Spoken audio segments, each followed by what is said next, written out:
جماعت اہل حدیث کے مایہ ناز خطیب، مذہبی اسکالر، محترم و مکرم پروفیسر ڈاکٹر عبدالرزاق ساجد کے نیو بیانات، خطبات، دروس قرآن و حدیث کی روشنی میں سننے کے لیے ہمارے یوٹیوب چینل کو سبسکرائب کریں، فیس بک پیج کو بھی فالو کریں۔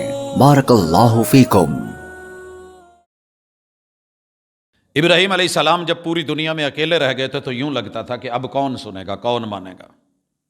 نمرود کی شاہی ہے، طاقت اور حکومت ہے، فوج اور سپاہ ہے، مسلح افواج ہیں، اکیلا ابراہیم ہے۔ آگ جلا دی گئی ہے، آج آگ میں ڈالا جائے گا، ڈی این اے ختم۔ جس چیز کا بیج ہی دنیا سے ختم ہو جائے، آپ سوچیں اس کا کیا بچے گا پیچھے۔ اور دوسری طرف آواز کیا تھی؟ رب اجعلنی مقیم الصلاۃ ومن ذریتی۔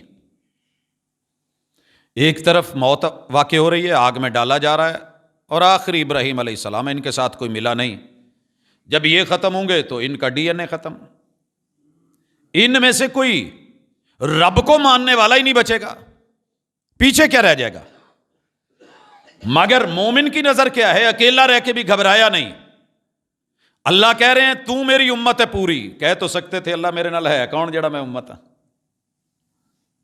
آپ جو اکیلے بیٹے کو پوری دنیا دشمن بن کے باہر دروازے پہ ہو، پکڑ کے جلانے کے لیے تیار کھڑی اور آپ اپنے بیٹے کو ہلا شیری دے کے کہیں آپ نکلو،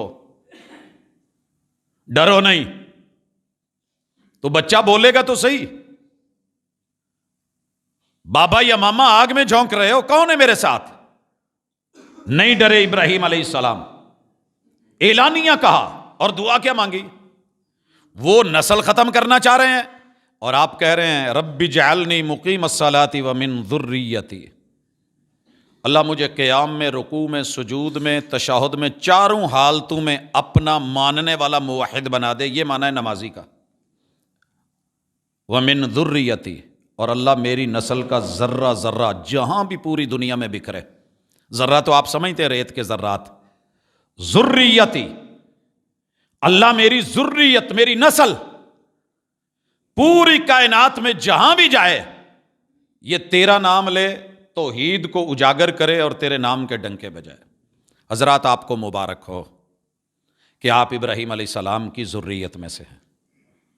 آپ اللہ کا شکر کریں کہ آپ ابھی مسجدوں سے جڑے ہوئے ہیں۔ آپ اللہ کے اس احسان کو تسلیم کریں اور اس نسبت کو محسوس کریں کہ آپ جہاں بھی جاتے ہیں کم از کم اتنی تو ہوتی ہے، ہمت ہے تو اللہ کا گھر بنا دیں، اگر ہمت نہیں تو رب کے بنے ہوئے یا بنتے ہوئے گھر میں کچھ حصہ ڈال دیں، اگر اتنی بھی ہمت نہیں تو چلے بنے ہوئے گھر سے خود بھی جڑ جائیں اور اپنی اولاد کو جوڑ دیں۔